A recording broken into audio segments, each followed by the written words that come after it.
Guys, we are back in the studio in such a beautiful place today. So happy to be here, so happy to be out of the house. Well, a little bit happy. It was a bit stressful getting here, but we move. So today we are having a very interesting, deep conversation. We have Saphire and we have an amazing research psychologist, Joyti. Thank you for joining us again.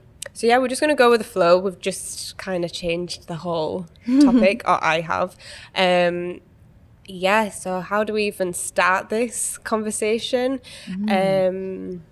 So we want to kind of take ourselves back into our childhood. I think after this year in general, it's been really difficult. And because we've had to spend so much time with ourselves, we do have, me and Saphire have 2 kids, so it's obviously hard for us. We're not on our own, unfortunately.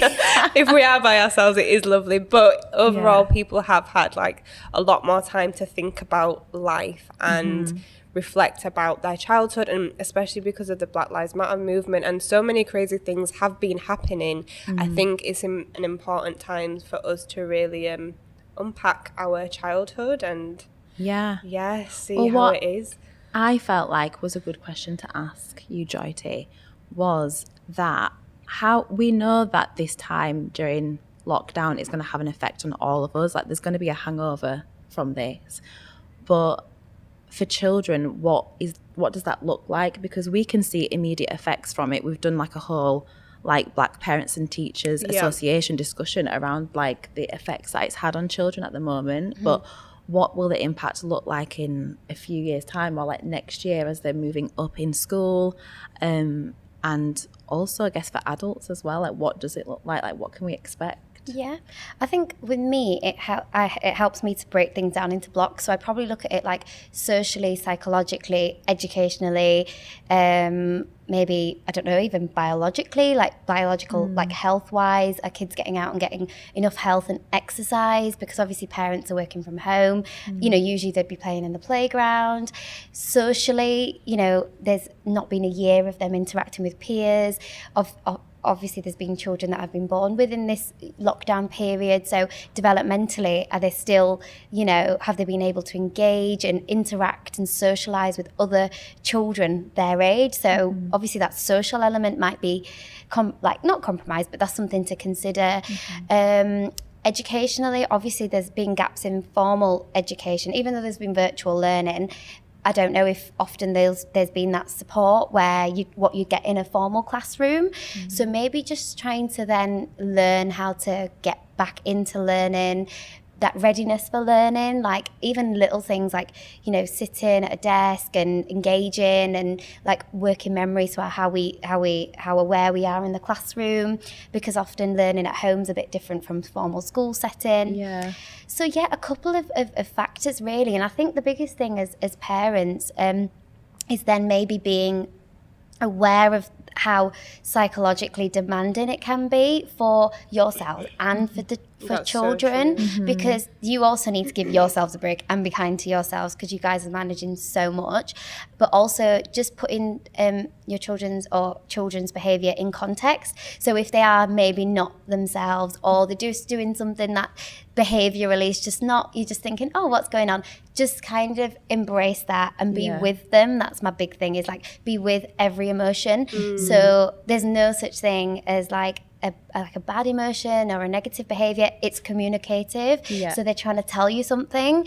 So I would always translate it into, okay, maybe they've not been sleeping properly. There's a reason for that. It's not because they don't want to. Maybe there's something bugging. Maybe it's a transition back into school. So just maybe being a bit more sensitive and to how hard it's been for them, because for their poor little brains, like it's so hard, like for them to think, okay, there was a lockdown and now we're going and now we're not. So I think like we can just about cope with it, you know. And then I do feel like all the systems and protocols in school, like all the social distancing, the this and those like tangible things, I really struggle with sometimes. So imagine children not being able to, you know, interact with other children and all these formal things. So I think just be kind to yourself and be kind to them, and just be aware that just go with the flow. And I think every day will be a new day, but transition back into it really gently. And and the fact that it's new, like we don't know the impact of COVID, but we're living it, which is really strange. So it is really strange, but it's good to have that reminder that we've all gone through it. It's not just the kids, it's not just us. And if there is peculiar behaviour, not to just like get to bed now. Try translate that for what that could mean to them, and like approach it with compassion, which is hard sometimes, especially when you're irritated, you've not slept, or it's affecting you and your anxiety is through the roof. Like, but just take every day as it comes. Yeah, definitely. And I think it's hard because children need their parents to help them translate that behaviour. They don't know what that emotion means, so it just be with it, and then just go through that emotion with them, facilitate it, and then empower them. And then that's all I can think of, I guess. And I think it's a sense of just knowing that they're still figuring it out. We're all figuring it out, I guess. But you know, it just takes children a little bit longer, I guess. But do you know what's been really helping me with the kids actually recently? I've had a lot of off days recently. And sometimes I just sit there and I just cry and I just let them like just observe, like, oh my gosh, mummy's upset. And Isaac, my eldest son, he's 6. He'll be like, Mummy, you okay? And I'm like, you know what? I'm just feeling a bit sad. Yeah. It's not a good day for me today. Do you see, I'm the opposite. Do you hide it? So the other day, I'm a very emotional person, and I was just about to cry at a photo album, and Kamai nearly started to cry. He was like, Mum, if you start crying, I'll start crying. I can't have you crying over photo albums already. But I feel like because he's so emotional, I need to rein my emotions in a little bit, and maybe that's because he's a boy. I don't want him to be seen as vulnerable. But I think from Isaac's perspective, it's good for him to see that, or another child who might not be as emotional. See, I think both of those experiences are really beautiful, because I think in that sense, you know, your son's developing senses of compassion, and same with yourself as well, because it's like, oh, if you cry, Mum, and that just shows your bond. That's beautiful, because it's like, oh, if you're going to cry, then I'm going to cry. And that's like beautiful, because going forwards, like even as adults, we're just figuring it out. And I think when you can then be compassionate with your children, that's amazing. And I think it really reflects so well from your parenting skills, the fact that your children are so empathetic, you know, they're so aware and they care about you so much. And I think, you know, like, because then maybe like, I know some teenagers who are a bit like, oh, what? Yeah, I'm going. I've got something to do. Whereas the fact that they've taken that time out to be aware of you is lovely. And I get what you mean about making him resilient in that sense.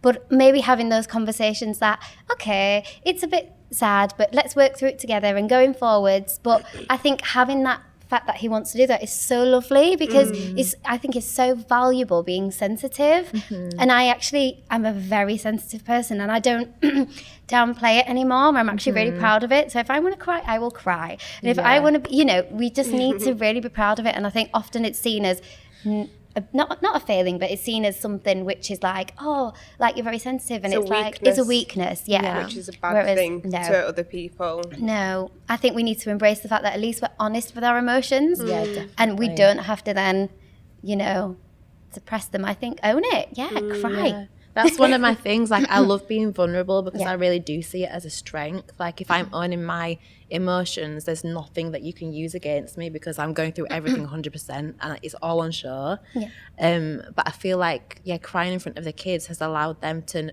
know that, like, the mum isn't an actual superhero. She's not untouchable. Like, she can be hurt. I can push my mum over the edge sometimes, and just sort of be aware of their own actions, and also that, you know, days affect people differently. But I think more importantly, it's helped Isaac to communicate how he feels about certain things. So if he's feeling sad, he won't just like scream and throw things around, how it's often like aggression can be a language for kids. But he'll be like, oh, this happened at school today, and that helps me, because I know how to respond, and like we work through it together.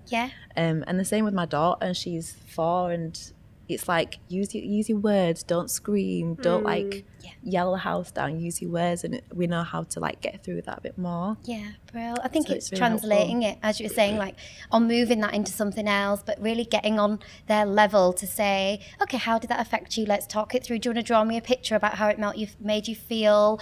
Or do you know, if you want, let's just sit here and just talk, or just sit here and let's just be together. And I think, as you say, it just shows it's so good because that openness and that honesty is so valuable. And I think going forwards, it'll make your children so strong as well, because that's the biggest thing, is being able, I know I do that now with individuals who are older than me. I find it strange trying to support them. And it's like, we're all humans. There's no age limit.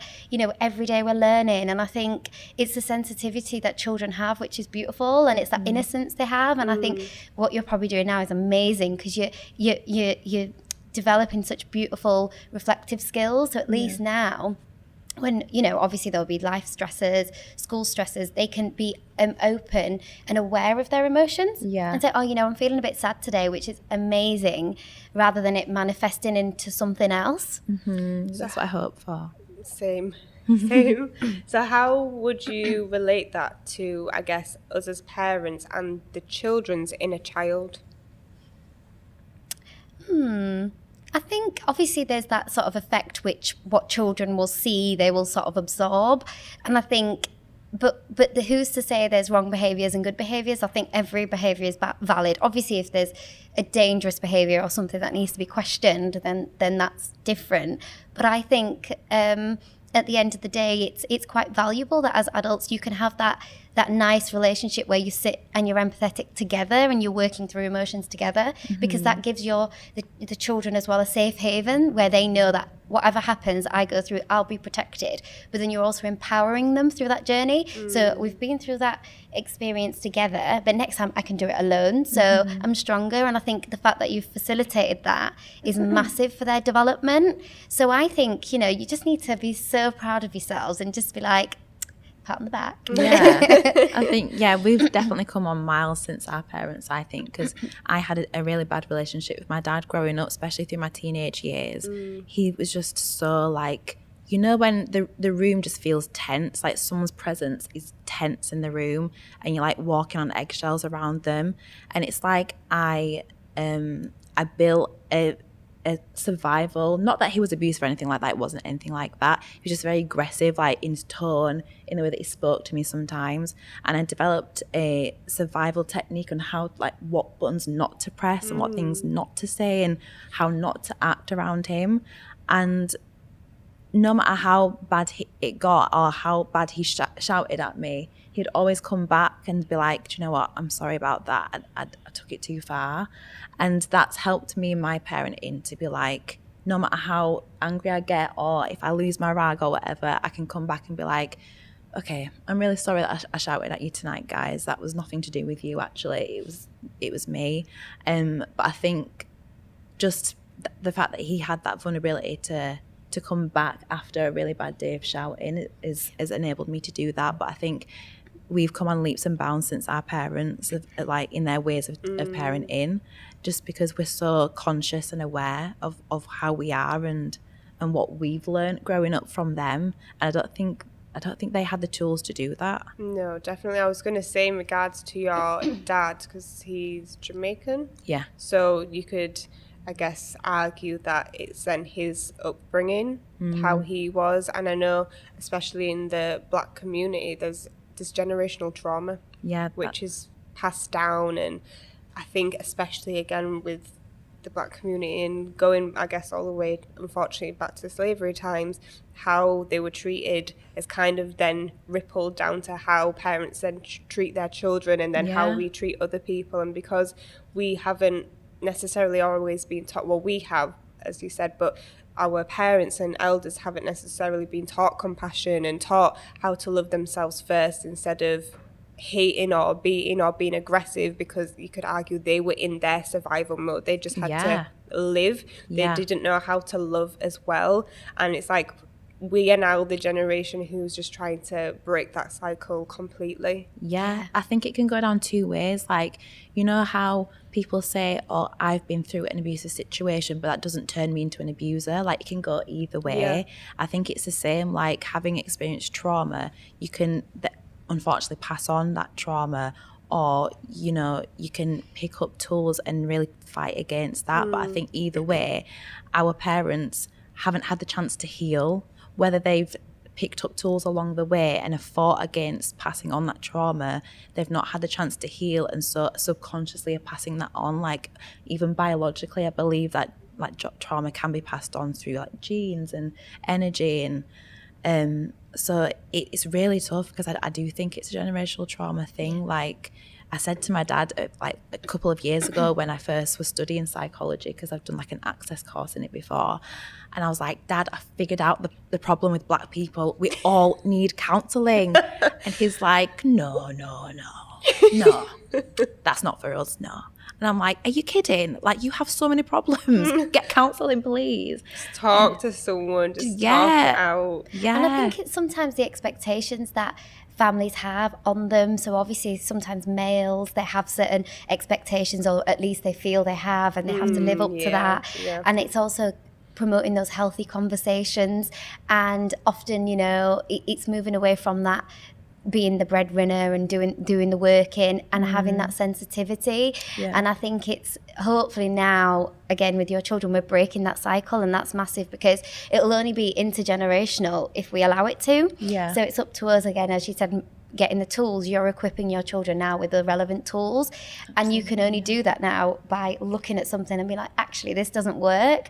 And I know I do that the same. There's certain things culturally that I'll be like, actually, where's that written? Is that prescriptive? Like, who made that rule up? Why? Like, that doesn't work in my brain, sorry. You know, and unless it's unless it makes sense, I can't do it. And I think, you know, you could argue, oh wow, you're very outspoken, but no, like, to be a change maker, you have to take that risk. Absolutely. And I think, you know, you have to just know what you want and what you don't want. And what you were saying, it can go two ways. Either you know that, you know, there's that hypervigilance and that stress, and you know those feelings. You know, do we want to revisit them? And we all have those places within ourselves that we don't want to go down. We're happy with them there, but we want to empower ourselves to move away from that. So I think, like, we can only thank our families, our generations, for what they've taught us, because we have now equipped ourselves with the skills to get here. And then when you think, like, wow, like, even 10, 20 years, it feels like a short amount of time, but generationally we've probably moved so much. And I think it's something to be so proud of, and to think the next generation how much more they will. So definitely. I just think life is so progressive and it's so exciting in that sense. So I agree. Do you know, on the flip side, I don't know where you'd put this in this conversation, but so I've been doing a lot of work on myself over the past few months, and I think it was more around when the kids were going back to school, because me and my partner were having, I guess, disagreements on whether or not he should go back to school, and this brought up a lot of parent guilt. And as a parent, I always feel like I'm not doing enough, and I always feel bad. And in that respect, I then overcompensate. So I'll try and sometimes take him out twice a day, or just do everything I can, even though I'm burnt out myself and I'm not actually looking after myself. And I realised that's because I, as a child, felt like my mum didn't do enough for me. It wasn't her fault, because my dad died, I guess, so unexpectedly. She didn't know how to deal with it herself. I don't think we got the treatment that we needed. We've never even had this like discussion before. So I don't think she knew how to deal with her emotions, therefore she didn't necessarily know how to deal with me. And then because I never had that closure with her, I then passed it on to my children, where I overcompensate and I try and do the mum and the dad role and everything in between, to the point where am I now making my kids spoiled because I'm giving them too much, therefore they'll expect too much from me. It's but I think the fact that you're so aware of it is amazing. I think the fact that you're having you're so open in the fact that you're thinking about it is brilliant. And I think that's something that you know yourself. And I think as well is knowing your own boundaries, your own limitations, and making your kids aware of that. Like, you know, mummy still really cares about you, but I just need a bit of 5 minutes. Let's do this activity together. But just constant reassurance, because all children need is that you will be looked after and I will be there. Yeah. And that doesn't mean going out all the time or lots of toys or lots of things. They just need that thing within them, that attachment, that knowing that, oh, wherever you go, you'll still be there, and I've got that nurturing bond with you. So that, you know, and I think that's all. It can be done verbally in that sense, and I think just you have to be so much more kinder to yourself. And I think the fact that you're aware that, you know, am I doing too much? That's brilliant, because then you're reflective as a person and as a parent. So I think you just need to be a lot kinder to yourself. I definitely do. You know, yeah. I definitely do, yeah. Yeah. I think I put myself down way too much. Yeah. The irony. Female magic. At least I'm being honest. Yeah. I'm trying to be more honest about it. Yeah. And we're all growing. I mean, if we had all the answers, then, you know, and we have to, like, you know, that's the thing about having a personality, is that you'll have this and you might need to be stronger in this and you might need this. And I think it's just amazing that you meet different people, like-minded people, and you get even stronger. And then you can meet other people that, you know, like, right, this is not working for me. So I think it's great. It's reflective. And I think the fact that you are reflective is massive, because that's actually, to stop and think is so important. Sometimes we just get on with our day and don't even get 5 minutes. So I think just keep that. Yeah. Definitely. It's a good skill to have. So recently, George Floyd's person got... Oh, yeah. His murderer was found guilty. Yes. And you put up a post crying, and I think that's how a lot of people felt. And I think it's mad how we're completely, like, across the different seas, you could argue in different worlds, yet we feel it within us. And it's what is that like? How do we feel how other people feel? Does that make sense? Yeah. Is it empathy? Empathy, like social solidarity, like standing together and that sort of group collectivism and being together and for a cause. I think it's empathy. Actually, I would like to ask you a question, because of that social solidarity and that, like, global empathy for this police murder, and it definitely has had a deep impact on the Black community. And then I think also losing the guy who played Black Panther. Like, Black people had a hard year, man. We've had a hard year. How do we heal from that? Because we've got our own, like, minute little family, like, racism things going on in our own worlds, but as a world, as a community around the globe, like, how do we start to heal? Does that make sense? Yeah. So I think that's what we all need that, but the Black community definitely needs that. I think it's more about, like, the platforms, like the social platforms, social media. I feel like that's a great way to obviously connect internationally, and then having these platforms where people are working together, raising awareness and understanding, and everyone has got an opinion or something valuable to offer. And I think the more we actually connect with each other, we realise we're actually more similar. And I think we should do that more. And I think it's probably finding relevant networks, and then even if you feel there's a gap, that's something that maybe, you know, a few people could get together and initiate, because sometimes that's maybe what's needed. If you feel there's a gap, that's where the best ideas come from. So I think maybe just the power of social media now, and all trying to find ways, or, you know, group ways or common ways to support each other, because you know, and I think that's the biggest thing, is maybe COVID's taught us as well that how important people are. You know, even though you're a phone call away, like, it does really show you that, oh wow, like, you know, you know, having a social network is really important. And because I know we all started off having, like, video calls in the first lockdown, and then slowly in the second and third one it kind of never happened. Dwindled, you know. And it's like, how do we maintain that? How do we, you know, make sure our friends and our family are accounted for and supported? So it's having something sustainable and manageable, or having a platform which is then going to work and have actual behaviour change, or some sort of actual outcomes. So it depends what you want to achieve, I think. Yeah, I agree. And just taking time out for yourself. Yeah. Because as much as it is good for us to check in on other people, we have to check in on ourselves. And like you said,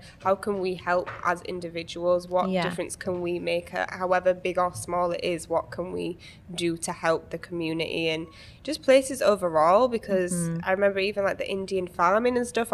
Even yesterday I was watching, I briefly saw something about, I think, Ethiopia, people getting slaughtered or somewhere in that area.